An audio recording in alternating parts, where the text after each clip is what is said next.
ഒരു clothing brand start ചെയ്യാൻ വളരെ എളുപ്പമാണ്. പക്ഷെ അതൊരു സക്സസ്ഫുൾ ബിസിനസ് ആക്കി എടുക്കുന്നതാണ് ഏറ്റവും ബുദ്ധിമുട്ടുള്ള കാര്യം.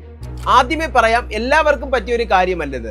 ഒരുപാട് ക്ഷമയും കുറച്ച് ക്രിയേറ്റിവിറ്റിയും ആവശ്യമാണ്. ഈ ടെക്സ്റ്റൈൽ ഇൻഡസ്ട്രിയിൽ നിങ്ങൾക്ക് സിമ്പിളായി 3 ടൈപ്പ് ബിസിനസ്സുകളാണ് ചെയ്യാൻ പറ്റിയത്. അതിലൊന്നാണ് ക്ലോത്തിംഗ് ബ്രാൻഡ്. ഈ 3 ഓപ്ഷൻസ് ബിഗിനർ ലെവൽ മുതൽ എക്സ്പേർട്ട് ലെവൽ വരെ വളരെ സിമ്പിളായി പറഞ്ഞു പഠിപ്പിച്ചു തരുന്ന ഒരു വീഡിയോ സീരീസ് ആണിത്. ഇത് മുഴുവൻ കണ്ടു കഴിയുമ്പോഴേക്കും നിങ്ങൾക്ക് പറ്റിയത് ഏതാണെന്ന് നിങ്ങൾക്ക് തന്നെ ചൂസ് ചെയ്യാൻ പറ്റും. So let's get to the video. My name is Arum and I am the founder of Opulent Palette.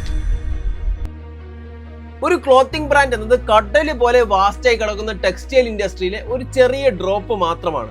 എന്നിട്ടും ലോകത്തിലെ തന്നെ ഏറ്റവും വലിയ കോടീശ്വരന്മാരുടെ ലിസ്റ്റിൽ ക്ലോത്തിംഗ് ബ്രാൻഡ് ഓണേഴ്സിനെ നിങ്ങൾക്ക് കാണാൻ സാധിക്കും. അതിന് കാരണം ഒരിടത്തും കിട്ടാത്ത റോ മെറ്റീരിയൽസും ലോകം കണ്ടിട്ടില്ലാത്ത ഡിസൈൻസിൽ പ്രൊഡക്ട്സ് ഇറക്കിയത് കൊണ്ടൊന്നും അല്ല, മറിച്ച് ക്വാളിറ്റിയിൽ കോംപ്രമൈസ് ചെയ്യാതെ ഹൈ ക്വാളിറ്റി പ്രീമിയം പ്രൊഡക്ട്സിലൂടെ അവരുടെ ബ്രാൻഡ് ഐഡന്റിറ്റി എലീറ്റ് ആയ ഹൈ പേയിങ് കസ്റ്റമേഴ്സിനിടയിൽ പ്ലേസ് ചെയ്തു എന്നതുകൊണ്ടാണ്.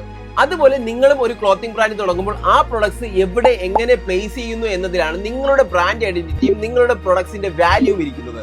ഫോർ എക്സാമ്പിൾ, ഞാൻ ദിവസം ഒരുപാട് ക്ലയൻസിനെ കാണുന്നതാണ്. അവരെല്ലാം പറയുന്നതാണ്, അവർ ക്ലോത്തിംഗ് ബ്രാൻഡ് സ്റ്റാർട്ട് ചെയ്യണമെന്ന് ആഗ്രഹിക്കുമ്പോൾ തന്നെ ഫ്രണ്ട്സ് സർക്കിളിന്റെ ഇടയിൽ സംസാരിച്ചു നോക്കി. അപ്പൊ ഫ്രണ്ട്സ് ഒക്കെ പറയുന്നത് ഒരു 400-500 രൂപ ടീഷർട്ട് ആണെങ്കിൽ ഞങ്ങൾ വാങ്ങിച്ചോളാം, അതിൽ കൂടുതലൊന്നും നമ്മളെ കൊണ്ട് പർച്ചേസ് ചെയ്യാൻ പറ്റില്ല എന്നാണ് ഫ്രണ്ട്സ് ഒക്കെ പറയുന്നത് ഞാൻ കേട്ടിട്ടുള്ളത്.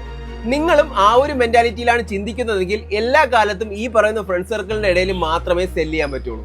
പക്ഷെ നിങ്ങളുടെ ഈ പറയുന്ന കംഫോർട്ട് സോണിന് പുറത്ത് നിങ്ങൾക്ക് വിചാരിക്കാൻ പറ്റാത്ത അത്രയും നമ്പേഴ്സ് ഹൈ പേയിങ് കസ്റ്റമേഴ്സ് ഉണ്ട്. ഞാൻ മറ്റൊരു എക്സാമ്പിൾ പറഞ്ഞുതരാം. ഒരു ടോപ്പ് പ്രീമിയം ക്വാളിറ്റി പ്രോഡക്റ്റ് അത് നിങ്ങളുടെ വെബ്സൈറ്റിൽ സെല് ചെയ്യുന്നത് വെറും 499 ആണ്.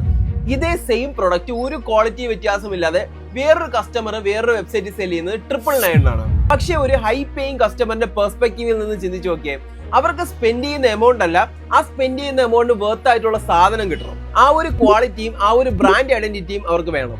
അവർ പ്രൊഡക്റ്റിന്റെ ക്വാളിറ്റിയും അത് ബൈ ചെയ്യുന്നതിലൂടെ കിട്ടുന്ന സ്റ്റാറ്റസുമാണ് ഫോക്കസ് ചെയ്യുന്നത്. അപ്പോൾ ഒന്ന് ആലോചിച്ച് നോക്കിയേ, ഈ നിങ്ങളുടെ വെബ്സൈറ്റിൽ 499, മറ്റൊരു വെബ്സൈറ്റിൽ 999. ക്വാളിറ്റി വേണ്ടവർ എന്ത് വിചാരിക്കും? ഈ 499 വെക്കുന്നത് ക്വാളിറ്റി കുറഞ്ഞ ഐറ്റം, അതേ ഐറ്റം ക്വാളിറ്റി കൂടി 999 കിട്ടുമെന്ന് മാത്രമേ വിചാരിക്കുള്ളൂ. അപ്പൊ സ്പോട്ടിൽ വരുന്ന ഒരു ചിന്ത എന്താണെന്ന് അറിയാമോ? ഈ 499 കൊടുത്ത് ഞാൻ വെറുതെ അത് വാങ്ങിച്ച് പൈസ കളയുന്നതിന് പകരം ഒരു 500 രൂപ ഇട്ട് 999 വാങ്ങിച്ച ആ ഒരു ക്വാളിറ്റിയും സ്റ്റാറ്റസും ഒക്കെ നമുക്ക് കിട്ടുമല്ലോ. ഒബ്വിയസ്ലി ആ ഒരു പ്രീമിയം ക്ലയന്റ് ആ ഒരു 999 പ്രൊഡക്റ്റ് ചൂസ് ചെയ്യുള്ളൂ. വില കുറച്ച് വിൽക്കുന്ന ചീപ്പ് പ്രൊഡക്ട്സ് എന്ന് അവർക്ക് തോന്നുന്ന നിങ്ങളുടെ പ്രൊഡക്റ്റ് അവർ വാങ്ങത്തില്ല. അപ്പൊ നിങ്ങൾക്ക് മറ്റൊരു ചിന്ത വരും, നമുക്ക് ഈ 499 വിറ്റാലല്ലേ നമുക്ക് ഇത്രയും ക്വാണ്ടിറ്റിയിൽ വിൽക്കാൻ പറ്റുള്ളൂ, കുറച്ചൊന്ന് വില കുറച്ച് വിറ്റാൽ ഒരുപാട് പേര് വാങ്ങിക്കില്ല, ഒരുപാട് പ്രോഫിറ്റ് കിട്ടില്ലേ എന്നൊക്കെ. പക്ഷെ നിങ്ങളൊന്ന് ആലോചിച്ച് നോക്കിയേ, ഈ 999 വിൽക്കുന്ന ആൾ ഒരു പ്രൊഡക്റ്റിൽ നിന്ന് ഉണ്ടാക്കുന്ന പ്രോഫിറ്റ് നിങ്ങളൊരു 5-6 കസ്റ്റമേഴ്സിന് വിറ്റാൽ മാത്രമേ നിങ്ങൾക്ക് കിട്ടുള്ളൂ. അതാണ് പ്രൊഡക്റ്റ് പ്ലേസ്മെന്റിന്റെയും പ്രോപ്പർ പ്രൈസിംഗിന്റെയും പവർ. പക്ഷെ എന്തെങ്കിലും ചീപ്പ് പ്രൊഡക്ട്സ് വെച്ച് ഇതുപോലെ ചെയ്യാമെന്ന് വിചാരിക്കേണ്ട.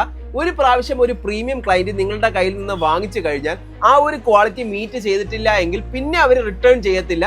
അതുപോലെ തന്നെ അതൊരു ബാഡ് റിവ്യൂ കൂടെ ആവും. ഞാൻ ഈ പറഞ്ഞത് ഒരു റിയൽ ലൈഫ് ഇൻസിഡന്റ് ആണ്. ഇതുപോലെ ഒരുപാട് എക്സ്പീരിയൻസസ് എനിക്ക് പറഞ്ഞു തരാൻ പറ്റും. നിങ്ങൾക്കും ഒരു പ്രീമിയം ക്ലോത്തിംഗ് ബ്രാൻഡ് സ്റ്റാർട്ട് ചെയ്യാനായിട്ടുള്ള കംപ്ലീറ്റ് ഡീറ്റെയിൽസ് ഞാൻ സിമ്പിളായി പറഞ്ഞുതരാം.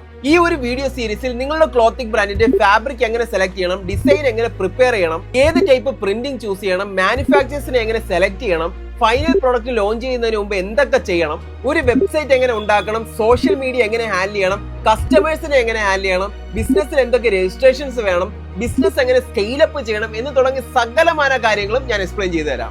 വീഡിയോസ് എല്ലാം വീക്കിലി ഈ ഒരു യൂട്യൂബ് ചാനൽ അപ്ലോഡ് ചെയ്യും. അപ്ഡേറ്റ്സിനായി ചാനൽ സബ്സ്ക്രൈബ് ചെയ്തിട്ട് തൊട്ടടുത്തുള്ള ബെല്ലൈക്കൺ കൂടെ എനേബിൾ ചെയ്ത് വെച്ചോ.